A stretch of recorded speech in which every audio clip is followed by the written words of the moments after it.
Okay. ఈ ఇష్యూలో నిజంగా చెప్పాలంటే ఒక లా అండ్ ఆర్డర్ గానీ, పోలీస్ డిపార్ట్మెంట్‌కి ఎట్లాంటి సంబంధం లేదు. ప్రభుత్వాలకు కూడా ఎట్లాంటి సంబంధం లేదు. ఓకే. బట్ ఇదొక అంశం. ఈరోజు తెలుగు రాష్ట్రాల్లో మాట్లాడుకుందాం. సరే మనం పక్క రాష్ట్రాల విషయాలు కూడా పక్కన పెడదాం ఇంకా.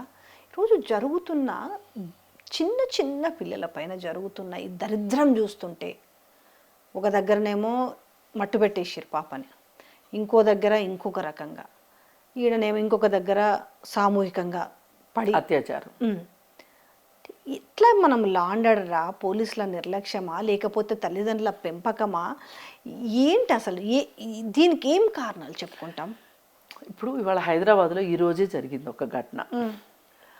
చార్మినార్ దగ్గర నుంచి ఒక అమ్మాయిని, మైనర్ బాలికని తీసుకొని ఒక ముగ్గురు, వాళ్ళల్లో కూడా మైనర్లు ఉన్నారు, మేజర్లు ఉన్నారు, ముగ్గురులో ఈ ముగ్గురు కలిసి తీసుకొని వచ్చి నార్సింగ్ తీసుకొని వెళ్ళి, మళ్ళీ నార్సింగ్ నుంచి చెంగిచెర్ల తీసుకొని వెళ్ళి, ఇది ఒక రకంగా కిడ్నాప్, తీసుకొని వెళ్ళి చెంగిచెర్లలో అత్యాచారం చేశారు. ఇప్పుడు ఈ ఘటనకి అసలు ఈ మైనర్ బాలురు కావచ్చు, మేజర్ బాలురు కావచ్చు, వీళ్ళు ఎక్కడ ఉండాలి? ఈ వయసు పిల్లలు ఏం చేస్తూ ఉండాలి? మామూలుగా చదువుకునే ఆహ్లాదంగా గడపాల. ఇప్పుడు చదువు కంప్లీట్ అయ్యేలోపు చదువు చదవాలి. చదువు అయిపోయిన తర్వాత ఉద్యోగమో, వ్యాపారమో, లేకపోతే ఫ్యామిలీ వ్యాపారమో ఏదో ఒకటి చేసుకుంటూ ఉండాలి. ఇవాళ ఏమీ చేయకోకుండా బలాదూరు తిరిగే జులాయిలు ఎక్కువైపోయారు. వీళ్ళకి పని లేదు, కుటుంబ సభ్యుల మాట వినే పని లేదు, పైగా గంజాయి, మద్యము. ఇవాళ మద్యం తీసుకునే సగటు వయసు రీసెర్చ్ ప్రకారం 12 ఏళ్ళు. 12 ఏళ్ళు సగటు వయసు. గంజాయి 11 సంవత్సరాలు. ఇంకే ఇక్కడే దొరుకుతుంది ఆన్సర్. ఇక్కడే దొరుకుతుంది ఈ రెండు. ఇది అయిపోయిన తర్వాత వీటికి చదువు సరిగా రాదు. చదువు సరిగా రాకపోతే తల్లిదండ్రుల మీద ఆధారపడటం, తల్లిదండ్రుల మాట వినే పని లేదు, తల్లిని అదిరించటం, బెదిరించటం, తిరగడం, కాలక్షేపం చేయడం, చిన్న చిన్న దొంగతనాలు చేసుకోవటం. ఈ హైదరాబాద్ లాంటి మహానగరంలో ఒక ఏరియాలో చేస్తే ఇంకొక ఏరియాకి వెళ్ళిపోవచ్చు, ఇంకో ఏరియాలో బతకొచ్చు. అసలు తల్లిదండ్రుల అదుపాజ్ఞలు కానీ, సమాజం అదుపాజ్ఞలు కానీ, లా అండ్ ఆర్డర్ అదుపాజ్ఞల్లో ఇవాళ కొంతమంది జులాయి వెధవలు లేరు. నేను ఎందుకు పదే పదే అంటున్నానంటే, నాకు వాళ్ళ మీద ఏం ప్రత్యేకంగా కోపం లేదు, కానీ వాళ్ళు ఆ స్థితిలో ఉన్నారు. దీనికి కారణం మట్టుకు తల్లిదండ్రులు ఎంతవరకు కారణమో ప్రభుత్వాలు కూడా అంతే కారణం. ప్రభుత్వాలు బాధ్యత. ఈ దేశంలో ఒక ఇది సంఘటన జరిగినప్పుడల్లా కూడా సేమ్ డిస్కస్ చేస్తున్నాం, కానీ ఎక్కడ మారుతున్నట్టు అనిపిస్తుంది. ఇలాంటి ఘోరమైన ఎందుకు మారట్లేదు అనుకుంటున్నారు మీరు? మాట్లాడుకుంటున్నాం కరెక్టే, జస్ట్ మన మీడియా పని ఏంటి, రిపోర్ట్ చేయడమే అంతే. కానీ అది మాత్రమే కాదు, మనం చెయ్యవలసింది ఇంకా ఉంది. ఏంటంటే అసలు ఒక సంఘటన జరిగింది అంటే దానికి పూర్వపరాలు ఏంటి, ఎందుకు జరిగి ఉండొచ్చు, ఇలా జరగకుండా ఉండాలంటే ఏం చెయ్యొచ్చు అనేది కూడా మాట్లాడుకోవాల్సిన బాధ్యత మన మీద ఉంది. లేదు, నిపుణుల చేత మాట్లాడించాల్సిన బాధ్యత కూడా మీడియా మీద ఉంది. మనం ఆ పని ఎంతో కొంత అరకొర చేస్తున్నాం. సరే, మీడియానే చెయ్యాలా? ప్రభుత్వాలే గుడ్డుగుర్రాలు పழுదవుతాయా?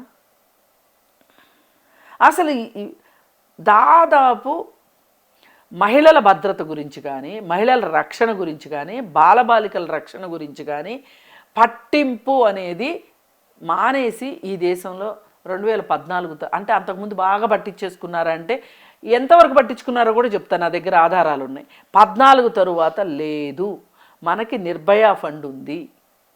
నిర్భయ చట్టము 2013లో వచ్చినప్పుడు నిర్భయ ఫండ్ పెట్టి మన దేశంలో అత్యాచారాలు జరగడానికి కారణాలు ఏంటి, అది పిల్లలపైన, పెద్దలపైన, ఎవరిపైనైనా అత్యాచారాలు జరగడానికి కారణాలు ఏంటి అనే దానికి ఒక రీసెర్చ్ చెప్పారు.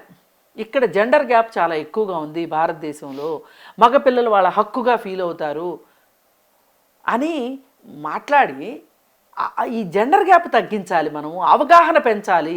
ఈ అవగాహన పెంచాలి అంటే చట్టాల గురించి చెప్పాలి, తోటి మనిషి పట్ల నీ బాధ్యత ఏంటి, నువ్వు నిర్వర్తించాల్సిన నువ్వు ఎట్లా చూడాలి రెండో మనిషిని అనే దాని మీద చిన్నప్పటి నుంచే వాళ్ళకి నేర్పించాలి, పాఠ్యాంశాల్లో చేర్చాలి అని చెప్పి జస్టిస్ వర్మ గారు చెప్తే ఈ రోజుకి దానికి పని అసలు ఆ మాటే లేదు. ఎంతో కొంత నాకు ఇంకొక సంతోషం ఏంటంటే 2014 తర్వాత ఇక్కడ టీఆర్ఎస్ గవర్నమెంట్ వచ్చిన తర్వాత షీ టీమ్స్ పెట్టింది.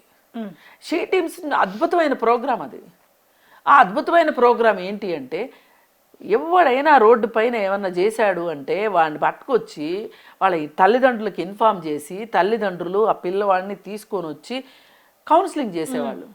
ఈ కౌన్సిలింగ్లో ఏమయ్యేదంటే తల్లిదండ్రులు ఏమనుకుంటారు, మన అబ్బాయి స్కూల్కి వెళ్ళాడు, మన అబ్బాయి కాలేజీకి వెళ్ళాడు, అంతా బాగానే ఉంది అని ఫీల్ గుడ్ ఫ్యాక్టర్లో ఉంటారు. తప్పేం లేదు.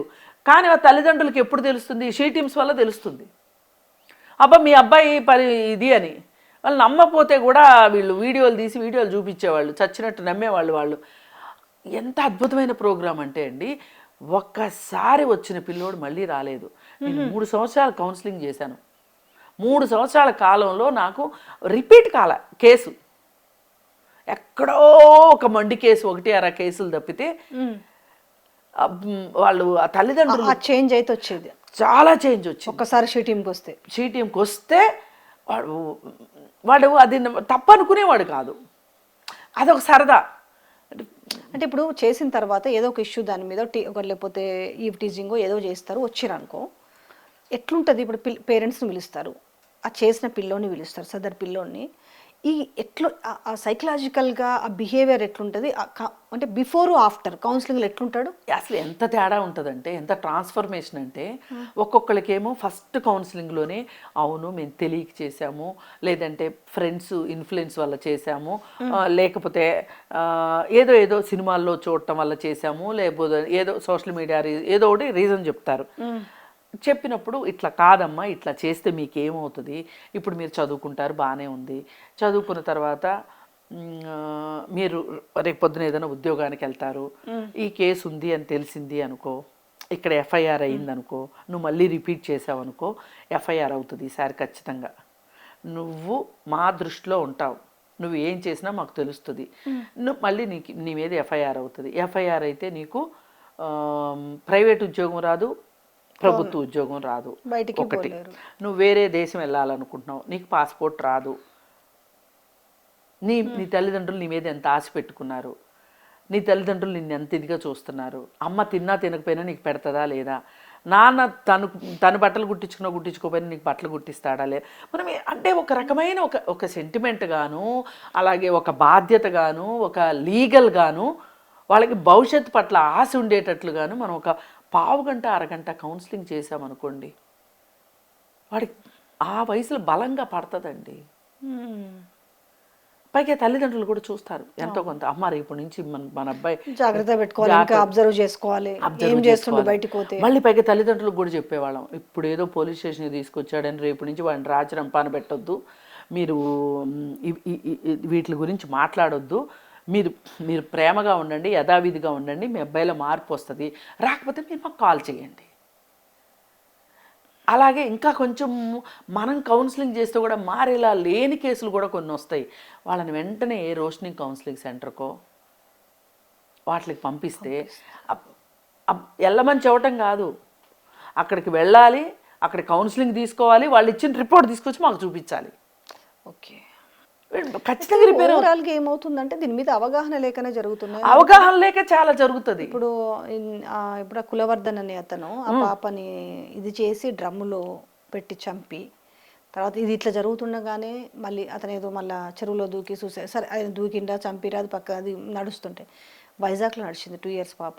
ఇప్పుడు ఇది చూసుకుంటే ఈ సామూహికంగా జరిగిన విషయాలు, అంటే ఇవన్నీ అయ్యేవా? మీరు చెప్తున్నంత వరకు చాలా మంచి విషయాలు, అరే మనం ఇవన్నీ వినాలి అనేది ఉంటుంది, కానీ అగైన్ అయితే జరుగుతున్న దానికి వాటికి కామాగా అనిపిస్తుంది. ఇది ఒక రోజులో వచ్చే మార్పు కాదు, ఇది ఒక రోజులో వచ్చే మార్పు కాదు. ఇప్పుడు కులవర్ధన్ కేసు తీసుకుంటే అది ఖచ్చితంగా పోలీసుల నిర్లక్ష్యం. ఎట్లా అంటే అతను ఇప్పటికి 3 కేసులు ఉన్నాయి అతని మీద, 2 కేసులు అతని మీద ఒక కంప్లైంట్ ఉంది, 2 కేసులు ఉన్నాయి. అయినప్పుడు ఆ రోడ్లో చెప్పారు, అతని మీద మాకు డౌట్ ఉంది అని చెప్పారు. చెప్పినప్పుడు వాడి ఇంటికి వెళ్ళారు వీళ్ళు పోలీసులు, చాలా కష్టపడి వెళ్ళారు. వెళ్తే వాడు తలుపు తీయలేదు, కిటికీలోని చూస్తే వాడు పడుకుని ఉన్నాడు. వచ్చేస్తారా? ఇలానా డ్యూటీ చేసేది? ఆ క్షణమే వాడిని తలుపులు బద్దలు కొట్టైనా సరే వాడిని పట్టుకుంటే వాడు అప్పుడు చెప్పేవాడో, వాడి ఇల్లు వెతికితే అమ్మాయి దొరికేది. ఒకవేళ ప్రాణాలతో ఉంటే సేవ్ అయ్యేదిగా ఆ పిల్ల. మళ్ళీ తెల్లారు వెళ్ళారు వాళ్ళ ఇంటికి, వాడిని పట్టుకున్నారు, వాడే అని తేలింది. ఇప్పుడు ప్రతి పోలీస్ స్టేషన్లోనూ 5-6 ఎస్ఐలు ఉంటారు. ఒక్కొక్క ఎస్ఐకి ఒక్కొక్క ఏరియాని ఇస్తారు. ఆ ఏరియాలో ఎంతమంది పని పాట లేకుండా తిరుగుతున్నారు, ఎంతమంది పైన మన స్టేషన్లో కేసులు వచ్చి ఉన్నాయి, 1-2 చిన్న కంప్లైంటే కావచ్చు, అది కాంప్రమైజే అవ్వచ్చు. కానీ వాడి మీద మీరు ఒక కన్నేసి ఉంచడం పెద్ద కష్టమా? కనీసం కేసులు ఉన్న వాళ్ళపైన నేను కొత్త వాళ్ళ గురించి ఇప్పుడు అందరిని అనుమానించమని నేను చెప్పట్లేదు. కేసులు ఉన్న వాళ్ళపైన చేస్తే వాళ్ళు మళ్ళీ మళ్ళీ కేసులు. ఏ నేరము అండి, అత్యాచారం దాకా జరిగే నేరము మొదటిసారి ఎవడు అత్యాచారం చేయడండి. వాడికి ఒక హిస్టరీ ఉంటుంది. మనం మొదట్లో మన దృష్టికి వచ్చినప్పుడు, పోలీస్ దృష్టికి వచ్చినప్పుడు, ఏదో తోటకూర దొంగతనం రోజు అంటారు చూసారా, ఆ విధంగా మీకు ఒక చిన్న విషయంలో మీకు వచ్చినప్పుడు మీరు వాడిని కన్విన్స్ చేస్తారా, కౌన్సిలింగ్ చేస్తారా, లేకపోతే ఇంకెవరన్నా నాలాగా పని పాట లేకుండా ఖాళీగా ఉన్నోళ్ళకి కౌన్సిలింగ్ చేయమని చెప్తారా? ఏదో ఒకటి చేయొచ్చు కదా. ఏమీ చేయకోకుండా ఊరుకుంటే ఇట్లా 7 ఏళ్ళ అమ్మాయి అండి, 7 ఏళ్ళ అమ్మాయికి రోడ్డు మీద తిరిగి ఆడుకునే హక్కు లేదా? ఆ వయసులో మనం ఎంత ఆడుకున్నాం గుర్తు చేసుకోండి ఒకసారి. అసలు ఇంకా ఆడపిల్లలు పుట్టొద్దు అనేలాగా మనుషులు అయిపోయారు ఆల్రెడీ కొన్నాళ్ళ క్రితం, కట్నాలు ఇవన్నీ ఇచ్చుకోలేక. ఇప్పుడేమో రక్షణ ఉండదు, ఏం తల్లి తోకలా తిరుగుతుండాలా పిల్లలేమట. సేమ్ అప్పుడు మన గతంలో కూడా ఇక్కడ సైదాబాద్లో సింగరేణి కాలనీలో పాప పేరు చైత్ర నుండి, పాపను కూడా వాడు పక్కింటోడే. మీకు ఇంకా 92% నేరాలు తెలిసిన వాళ్ళ వల్లే జరుగుతాయి. అది మెయిన్ థింగ్. ఎక్కడో యూపీ నుంచో ఎక్కడో ఎంపీ నుంచో రాడు, ఆ సర్కిల్లో ఉన్నవాడే. ఎందుకంటే ఆ సర్కిల్లో ఉన్నవాడికి ఆ పాప నిస్సహాయత, ఆ పాపకి ఏ టైంలో అవైలబుల్గా దొరుకుతుంది అనేది వాడికి తెలుస్తుంది. అందుకే నేను చెప్తున్నా. ఇప్పుడు ఇంతకుముందు శ్రీనివాసరెడ్డి అనేవాడు ఉన్నాడు, బొమ్మల రామారావు మిస్, వాడు ఇక్కడ ఒక హత్య చేశాడు. నేను ఇది పదే చెప్తున్నా. బెయిల్ తీసుకున్నాడు, కర్నూలు పోయాడు, కర్నూలు ఒక అమ్మాయిని చంపాడు, బెయిల్ తీసుకున్నాడు, మళ్ళీ ఇక్కడికి వచ్చాడు, 3 అమ్మాయిల్ని బావిలో వేసి చంపాడు. సైకో కదా, సైకో. అంటే ఏం చేస్తున్నాయండి ప్రభుత్వాలు చెప్పండి? ఒక వ్యక్తి ఇక్కడ చేసి అసలు ఈ నేరస్తుడు ఎక్కడున్నాడు అనేది మనం చూసుకోవాలా వద్దా? ఇంటికి ఒక పోలీసుని ఇవ్వలేము అని ఒక పెద్ద ఆయన, ఓ డిప్యూటీ సీఎం చెప్తున్నాడు. నేను ఇంటికో పోలీసు ఇమ్మని ఎవరు అడగట్లా, కానీ ప్రతి ఇంటిని జాగ్రత్తగా చూసుకునే హక్కు అయితే, బాధ్యత అయితే నీ మీద ఉంది. ఎందుకు నీకు పదవులు ఎందుకు ఆ మాత్రానికి? ఎమ్మెల్యేలు, మంత్రులు, డిప్యూటీ సీఎంలు పడదొంకోటానికా? ఉక్రోషం వస్తుందండి. ఎంత పోలీసు నిర్లక్ష్యం అక్కడ. అసలు వాడికి 30 ఏళ్ళు వచ్చినాయి, ఈ రోజుకి పెళ్ళి లేదు, మంచి లేదు, చెడు లేదు, ఒక సరైన ఉద్యోగం చేయట్లేదు. తల్లి పాప అంగన్వాడీ టీచరు, ఆ తల్లిని ఎంత ఏడిపించాడు వాడు. వాళ్ళ అమ్మ చూడడానికి కూడా వెళ్ళలే వాడిని. ఏ మొహం పెట్టుకుని వెళ్తుంది ఒకటి. ఇటు బయట ఎంత చేసేవాడు, ఇంట్లో ఎంత అరాచకం చేస్తాడు. కరెక్టే, నిజమే. అది ఎంతమంది పిల్లలండి, 22-23 ఏళ్ళోళ్ళు నాయనమ్మలు, తాతయ్యలు పెన్షన్ డబ్బులు లాక్కుంటానికి కొట్టి డబ్బులు తీసుకుంటున్నారు. తల్లుల్ని తండ్రుల్ని హింసించి గంజాయి కోసము, మద్యం కోసం డబ్బులు తీసుకుంటున్నారు. ఈ తల్లిదండ్రులు వాళ్ళని వదులుకోను లేరు, ఇంట్లోనూ పెట్టుకోలేరు. ఇప్పుడు ఈ కులవర్ధన కూడా అన్నీ చెడు సవాసాలకు, అన్ని టోటల్గా అన్ని గంజాయి అన్నీ ఉన్నాయి. ఇప్పుడు తండ్రి లేడు, తల్లి చిన్న ఉద్యోగం చేసుకుంటుంది. ఎంత బాధ్యత ఉండాలి వాడికి? అరే నాకు తండ్రి లేడు, మా అమ్మనే ఉంది, మేము ఎట్లా ఉండాలి సొసైటీలో అనేది మర్చిపోయి ఇంత ఘోరానికంటే నిజంగా ఎంత పెయిన్ఫుల్ ఆ తల్లికి కూడా చెప్పు. ఆ తల్లికి ఎంత పెయిన్ఫుల్. ఇప్పుడు ఆల్రెడీ 2 నేరాలు చేసి 2 కంప్లైంట్లు ఉన్నాయి వాడి మీద అంటే వాడి మీద మీ దృష్టి లేకపోతే ఎట్లా? మానసికంగా తల్లి కూడా చచ్చిపోయినట్టే కదా ఇప్పుడు. అంతే కదా. ఇప్పుడు కోపం ఎక్కడొస్తుందంటే ప్రజలు కూడా కోరుకుంటే అసలు ఏమీ పట్టించుకోరు. మళ్ళీనేమో వీళ్ళకి ఇమ్మీడియట్గా ఇన్స్టెంట్ జస్టిస్ రావాలి. ఇప్పుడు వాడు చచ్చిపోయాడు అనగానే పాలాభిషేకాలు చేస్తున్నారంట. అవసరమా ఈ ప్రభుత్వాలకు ఆ పాలాభిషేకాలు చేయాల్సింది? ఇన్స్టెంట్ జస్టిస్ మనకు కావాల్సింది. కావాలి, కరెక్టే, జస్టిస్ కావాలి, స్పీడీ జస్టిస్ అడగండి. వైజాగ్లో కేసు, వాడు 30 ఏళ్ళోడంట. వాడికి పని లేదు, పాట లేదు, ఏమీ లేదు, ఒక తల్లి మాత్రం ఉంది, జులాయి 3 ఏళ్ల పాప. అసలు వాళ్ళకి భవిష్యత్తులో ఈ పిల్లలకి ఎంత నరకం ఉంటుందో. వాళ్ళ మీద వాళ్ళకి నేనేదో తప్పు చేశాను అనే గిల్ట్లో ఉంటారు వాళ్ళు. వాళ్ళకి బోల్డ్ కౌన్సిలింగ్ అవసరం, ఆ తల్లిదండ్రులకు కౌన్సిలింగ్ అవసరం. ఇప్పుడు ఆ పిల్లని ఎట్లా పెంచాలి? చాలా టిపికల్, చాలా టిపికల్ అసలు. నేను అంటాను, ఇంత జరిగేటప్పుడు, ఇంత ప్రమాదాలు జరిగేదానికంటే ముందు ఎంతో కొంత అసలు ప్రజల రక్షణ మా బాధ్యత అని చెప్పాలంటే ఇప్పుడు ఈ ఆడపిల్లల తల్లిదండ్రులకు ఒక బిగ్ టాస్క్. అసలు ఎట్లా ప్రొక్యూర్ చేసుకోవాలి పిల్లలకు?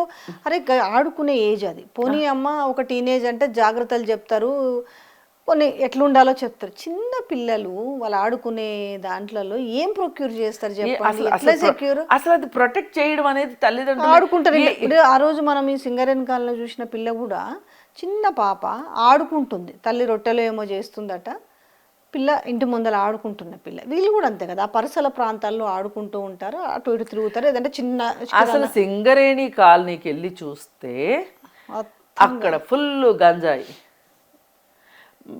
బెల్ట్ షాపులు. ఇప్పటికి కూడా మారలే తీరు.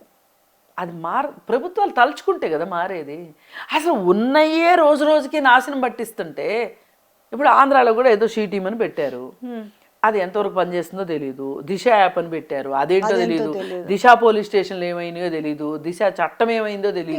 ఇది జరుపుకుంటూ పోతా ఉన్నాయి, అన్నీ జరుపుకుంటూ పోతున్నాయి. ఈ రాష్ట్రం అంటే నేను చెప్పాలా, ఈ పిల్లలు మైనర్ కావచ్చు, మేజర్ కావచ్చు, కానీ మెయిన్ వీళ్ళు అంటే కొంత మనము హై ప్రొఫైల్ కేసులు అంటే మనం డ్రగ్స్ కార్డ్కి మాట్లాడవచ్చు, కానీ ఈ ప్రొఫైల్లో చూస్తుంటే గంజాయి కనిపిస్తుంది. ఈ గంజాయి మత్తులో ఏం చేస్తారో తెలియదు కూడా. మనం అలా అనొద్దండి. దేని నుంచి దూకి చచ్చిపోవట్లేదే. ఓహో, మరి ఇప్పుడు మద్యం మత్తు, గంజాయి మత్తు అంటున్నారు. ఆ మత్తున్నప్పుడు ఏమో వాడికి ఈ రకంగానే ప్రేరేపితం అవుతున్నట్టుంది. కాదు, చాలా జాగ్రత్తగా చేస్తున్నాడు కదా. 7 ఏళ్ల పిల్లని ఎందుకు చేశాడు? ఒక 18 ఏళ్ల 20 ఏళ్ల అమ్మాయిని ఎందుకు చేయలేదు? ఆ సైకాలజీ ఏంది? ఆ సైకాలజీ ఏంటంటే, వీళ్ళైతే వల్నరబుల్గా దొరుకుతారు, వీళ్ళు ఎదురు తిరగరు, వీళ్ళు గట్టిగా భయపెడితే మీ అమ్మనో మీ నాన్నో చంపేస్తాను అంటే చెప్పను కూడా చెప్పరు. వీళ్ళు చాలా జరుగుతాయి, కొన్ని బయటకు చెప్పరు. చెప్పని అంటే చిన్నపిల్లల్ని ఎంచుకోవడంలో కారణం ఏంటి అంటే, వాళ్ళకి ఏవో చాక్లెట్లు అవే ఇవో, మొదటిసారి చాక్లెట్లతో చేసినా కానీ రెండోసారి మూడోసారి చేసేప్పుడు ఏం చెప్తారంటే, నువ్వు ఎవరికన్నా చెప్పావు అంటే మీ అమ్మని నాన్న చంపేస్తామని చెప్తారు. పిల్లలకి నిజమే, వీడు నన్ను ఇంత చేసినోడు మా అమ్మని నాన్న చంపడానికి గ్యారంటీ ఏంటి? చిన్న పిల్లలు ఈ మొత్తానికి చూడాల్సింది ఏంటంటే, స్కూళ్ళల్లో కానీ, ఇప్పుడు మనకి కాలేజీల్లో కానీ, యూనివర్సిటీస్లో కానీ ఇప్పుడే ఒక సైకాలజిస్ట్ చెప్తున్నారు, స్క్రీనింగ్ టెస్టులు పెడుతున్నారంట. కొత్తగా మొదలైంది ఇది. ఏంటి స్క్రీనింగ్ ఏంటి అంటే, వాళ్ళకు ఒక షీట్ ఇచ్చి, కొన్ని క్వశ్చనీర్ ఇచ్చి, వాళ్ళు రాసిన ఆన్సర్లు బట్టి వాళ్ళకి కౌన్సిలింగ్ అవసరమా కాదా పిల్లలకి. ఇది నిజంగా ఒక మంచి పద్ధతే. ఈ స్క్రీనింగ్లో ఇప్పుడు క్యాన్సర్ స్క్రీనింగ్ చేస్తారు. ఇది కొన్ని స్కూల్స్లలో అంటున్నారు. ఇవి ఎక్కడ జరగాలి ఇప్పుడు? మరి గవర్నమెంట్ స్కూల్స్ కాడ నుంచి జరగాలి. గవర్నమెంట్ స్కూల్స్ నుంచి జరగాలి. మెయిన్ మ్యాండేటరీ అది. మ్యాండేటరీ గవర్నమెంట్ స్కూల్స్ నుంచి జరగాలి.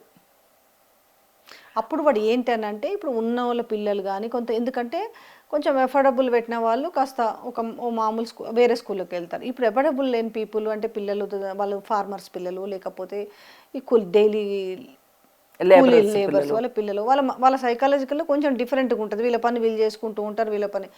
అప్పుడు గవర్నమెంట్ స్కూల్లో నిజంగానే మీరు అన్నట్టుగా స్క్రీనింగ్ మొదలు పెడితే వాళ్ళ సైకలాజికల్ మూవ్మెంట్ ఏ రకంగా ఉంటుందని పసిగట్టడానికి కూడా ఒక అవకాశం ఉంటుంది. పెద్ద బాధ్యత, అసలు సామాజిక బాధ్యత. చిన్న బ్లాక్ గనక మనం పక్కన పెట్టేస్తే మన హార్ట్లో బ్లడ్ ఎట్లా వెళ్తుందో వీళ్ళ బుర్రల్లో కూడా ఒక చిన్న మార్పు తీసుకొస్తే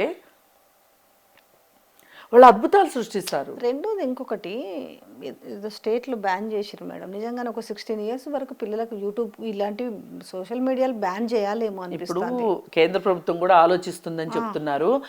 ఆలోచిస్తుంది అని చెప్తూనే గూగుల్ మీదను ఇంకొకటి ఏదో చెప్పారు, దాని మీద చాలా ప్రభావం చూపిస్తుంది. 140 కోట్ల జనాభా ఉన్న ఈ దేశంలో 16-18 సంవత్సరాల లోపు వాళ్ళు వాడకపోతే వాటికి ఏదో కొంపలు అంటుకుంటాయంట. ఆ 2 సంవత్సరాలు మునిగిపోతే ఎవడికి పోయింది ఇక్కడ? మన దేశంలో అడల్ట్ కంటెంట్ అందుబాటులో ఉంటుంది. అందుబాటులో ఉన్నప్పుడు వాడికి ఏం తెలుస్తుంది, ఏం తెలుస్తలేదు, ఎట్లా విచక్షణ. మనం మైనర్ల చిన్నపిల్లల గురించి మాట్లాడుకుందాం, ఒకవేళ పెద్దోళ్ళది పక్కన పెట్టినా కూడా కొంత ఇది ఒక 50% అన్నా కొంచెం తగ్గించడానికి అవకాశం అని ఉంటుంది కదా. ఇప్పుడు పిల్లలు పొద్దున్న లేస్తే ఫోన్లలో, ఉన్నోడు ఫోన్లలో, లేనోడు ఫోన్లలో, ఇంతోడు ఫోనే అంతోడు ఫోనే అన్నట్టుగా ఎట్లయిపోతున్నది. ఇప్పుడు ఒకటండి, ఇప్పుడు ఇన్ని జరుగుతున్నాయి, ఈ ప్రభుత్వాలకు చేమగుట్టినట్లేదు.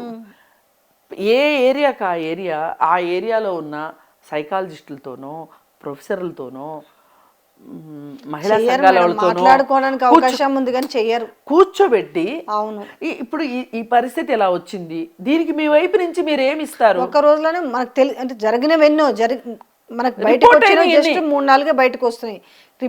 రిపోర్ట్ కానివెన్నో లోపల ఎందుకులే బయట పెట్టుకుంటే ఏమొస్తుందో అనేసి.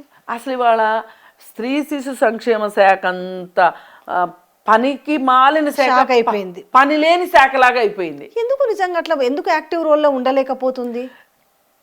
వాళ్ళు అసలు ఇది మా బాధ్యత అనుకోవట్లా. ఏ ప్రభుత్వం వచ్చినా వాళ్ళ అధికారం నిలబెట్టుకోవాలని చూస్తున్నారు. మేమే 10 ఏళ్ళు, మేమే 15 ఏళ్ళు, మేమే 30 ఏళ్ళు. ఇప్పుడు గతంలో వైసీపీ గవర్నమెంట్ ఉన్నప్పుడు డిప్యూటీ సీఎం, ఇప్పుడున్న డిప్యూటీ సీఎం 30,000 మంది ఆడపిల్లలు మాయమైనరు అని చెప్పారు.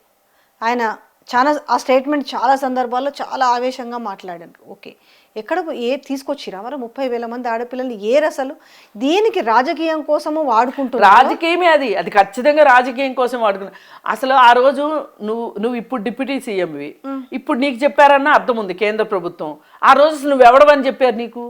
నేను ఆ మాట అంటే చాలా మంది కోపం వచ్చింది, నన్ను ఎన్ని బూతులు తిట్టారు. సరే నీకు చెప్పింది కదా, మరి ఏది మీరు అధికారంలోకి వచ్చారు కదా, మరి ఇంప్లిమెంటేషన్ అసలు ఇవన్నీ కాదు. చెప్పినప్పుడు కేంద్ర ప్రభుత్వం ఏం చేసింది? ఒక ఇంత ఇష్యూ ఇంటెలిజెన్స్ డిపార్ట్మెంట్ ద్వారా తెలిస్తే కేవలం ఈయన చెవులో ఊదేసి ఊరుకుంటారా? ఇది ఎక్కడనే అసలు ఈయన ఎవరైనా ఊదారు చెప్పండి. ఆ సీఎం చెవులో ఊదినా బాగుండేది. ఏమయ్యా మీ రాష్ట్రంలో 30 మంది పిల్లలు మాయమయ్యారంట, 30,000 మంది, అదే 30,000 మంది గల్లంతయ్యారంట, చూసుకోవయ్యా ఏంటి మాకు 10 రోజుల్లో నాకు నివేదిక కావాలని అడిగితే అర్థం ఉంది. అసలు హూ ఈజ్ హీ? ఎవరు పవన్ కళ్యాణ్ అని చెప్పారు చెప్పండి? ఎందుకు చెప్పారు? కేవలం రాజకీయ అస్త్రంగా ఇప్పుడు మహిళల విషయాలు, పిల్లల విషయాలు రాజకీయ అంశాలుగా చేసుకుంటున్నారు. కానీ రక్షణ మాత్రం లేదు. మనం ఇప్పుడు మాట్లాడుకున్నాం, చాలా రోజులు మనం అది మాట్లాడుకోలేదా? సుగాలి ప్రీతి కేసుకు సంబంధించిన విషయమే బయటికి రాలేదు. ఎంతమంది అధికారాలు వచ్చినాయి కానీ ఆ కేసు ఏమీ కాలేదు. అంతకుముందు ఒకటి ఆయేషా మీరా సంబంధించింది, ఆ తల్లి పోరాటం చేస్తూనే ఉంది. ఇక్కడ సుగాలి ప్రీతి గురించి పోరాటం జరుగుతూనే ఉంది. ఎన్నున్నాయండి అసలు? ఇప్పుడు నిన్న మొన్న ప్రత్యూష కేసు, అది కూడా ఆ తల్లి పోరాటం చేస్తానే ఉంది. 24 సంవత్సరాల తర్వాత పిల్లికి బిచ్చం పెట్టినట్టు. అది కూడా ఏ విషయంలో? అత్యాచారం జరిగినందుకు కాదు, ప్రేరేపితం చేసినందుకు కాను, ఆత్మహత్యకు ప్రేరేపితం చేసినందుకు. ఇప్పుడు అత్యాచారానికి ఆనవాళ్లు లేవు అంటున్నారు. పోస్ట్ మార్టం రిపోర్ట్ మునుస్వామి ఎట్లిచ్చిండో తెలియదు అంటున్నారు. ఆయన యాక్సిడెంట్ లో చనిపోయినాడు. సో కథ కంచికి అన్నట్టుగా మనం చిన్నప్పుడు కథలు వినేవాళ్ళం. ఎవరైనా చెప్తుంటే లాస్ట్కి ఏమైందంటే కథ కంచికి అంటారు కదా. జరుగుతున్న అంశాలన్నీ ఇప్పుడు కులవర్ధన్ చనిపోయిండు, అయిపోయింది ఆ బాధ్యత. అయిపోయింది. ఓకే, వాడిని ఏదో బెదిరించిరో వాడిని కొట్టిరో ఎట్లనో చేసిరో వాడు పోయిండు. ఈడ రాజు అనే నిందితుడు ఉండే కదా, అతను ట్రైన్కి అడ్డం పడి చచ్చిపోయినా అన్నాడు. సరే వీళ్ళు ఏం చేసిరో అవి ఎట్లా జరుగుతుందో మనకు తెలిసిన విషయమే. అక్కడితో అయిపోయిందా? ఇప్పుడు ఆ రోజు దిశ ఇష్యూ జరిగింది, వాళ్ళ అమ్మాయిని ఏ రకంగా ఇచ్చేసిరు, వాళ్ళని ఎన్కౌంటర్ చేసి అయిపోయిందా? ఇంతటితో రాకుండా ఉంటున్నాయా? అందుకే నేనేమంటానంటే జరిగిన వెంటనే కొన్ని చర్యలు తీసుకోవాలి. అలాగే దీర్ఘకాలికంగా ఎట్లా అనే దానికి ప్లానింగ్ చేసుకోవాలి. ఈ ప్లానింగ్ చేసుకోవటానికి మనకి చట్టాలు ఉన్నాయి. ఇవాళ కొత్తగా చట్టాలు అక్కర్లా, ఈ ఉన్న చట్టాలు వాడితే చాలా గొప్ప. ఈ ఉన్న చట్టాలతోటి అవగాహనతో అసలు ఈ ఐపీసీ గురించి చిన్నప్పటి నుంచినే చిన్నగా చట్టాలపైన అవగాహన కలిగించాలి అని చెప్తున్నాం. అసలు ఏమన్నా చట్టాలపైన అవగాహన లేదు. ఓ లాయర్ చదువుకుంటేనే చట్టాల గురించి తెలుస్తుంది, మిగతా వాడికి అసలు చట్టాల గురించి తెలియాల్సిన పని లేదు. ఇప్పుడు నువ్వు ఒక అమ్మాయి వంక ఇట్లా చూస్తే దీన్ని ఎడ్యుకేషన్ సిస్టమ్ లో కూడా మార్పు రావాలి. సిస్టమ్ లో పెట్టాలి. ఇప్పుడు అవి ఏమంటారు చూసినావా, ఇవన్నీ పేరుకు వేర్లు, ఆ వేర్ల కానించి ప్రక్షాళన చేసుకుంటూ మార్పు వస్తుంది. లేకపోతే కానీ ఈ మధ్య కాలంలో ఇంకెక్కువగా పెరిగినట్టుంది తప్ప రెడ్యూస్ అవ్వాలి. నిజంగా వస్తున్న సాంకేతికతను అందిపుచ్చుకొని రకరకాల క్రియేషన్స్, ఇన్నోవేషన్స్ పెరగాలి పిల్లల్లో నుంచి. కానీ మళ్ళీ ఎందుకు ఇంత సాంకేతికత ఉంది కానీ ఆలోచనలో మాత్రం చాలా వెనక్కి వెళ్తున్నట్టుగా అనిపిస్తా. ఖచ్చితంగా వెనక్కి వెళ్తుంది. ఇప్పుడు 7 ఏళ్ల పాప, ఈ 2 ఏళ్ల 3 ఏళ్ల పాప విషయం ఖచ్చితంగా సొసైటీ అమ్మో మాకు ఆడపిల్ల వద్దు అనుకునే దాకా వెళ్తుంది. అమ్మో ఆడపిల్లల్ని కాపాడుకోవాలి, అమ్మో ఆడపిల్లల్ని జాగ్రత్త చేసుకోవాలి అనే పరిస్థితి వస్తుంది. ఈ పరిస్థితి వద్దు, రాకూడదు. ఎంత కష్టపడితే, ఎంతమంది పోరాటాలు చేస్తే, ఎంతమంది త్యాగాలు చేస్తే ఆడవాళ్ళం ఈ స్థితిలో ఉన్నాం ఇవాళ.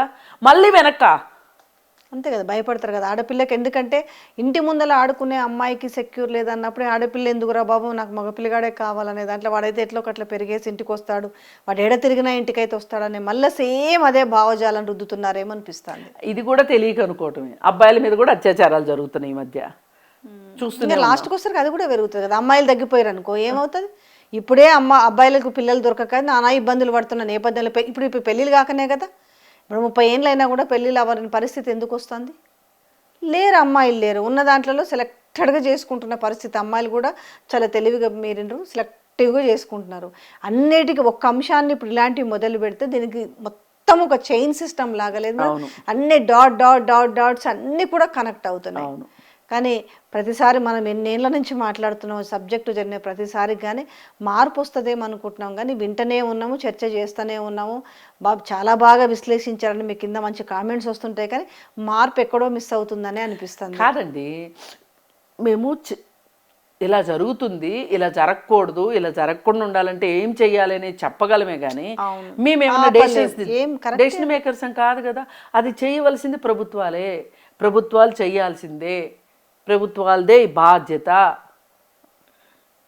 నాకు అందుకే ప్రతిసారి లీడర్ సినిమాలో డైలాగ్ గుర్తొస్తుంది, ఒక ఆడపిల్ల ప్రాణాన్ని, ఒక ఆడపిల్లని కాపాడలేని పదవి ఉంటే ఎంత, ఊడితే ఎంత.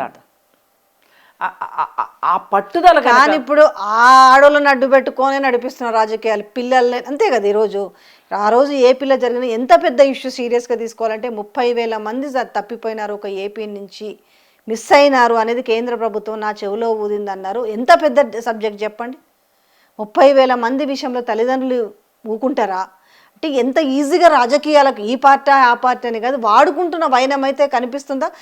కాపాడే విషయంలో కనిపించట్లే కానీ రాజకీయాల కోసం ఎంత టాక్టివ్గా వాడుకుంటున్నారు. ఏ విషయాలు ఎలా ఉన్నా పిల్లలు, మహిళల భద్రత విషయంలో అన్ని రాజకీయ పార్టీలు ఒక తాటి మీదకి వస్తేనే ఈ సమస్య పరిష్కారం. Exactly. Thank you so much. Thank you.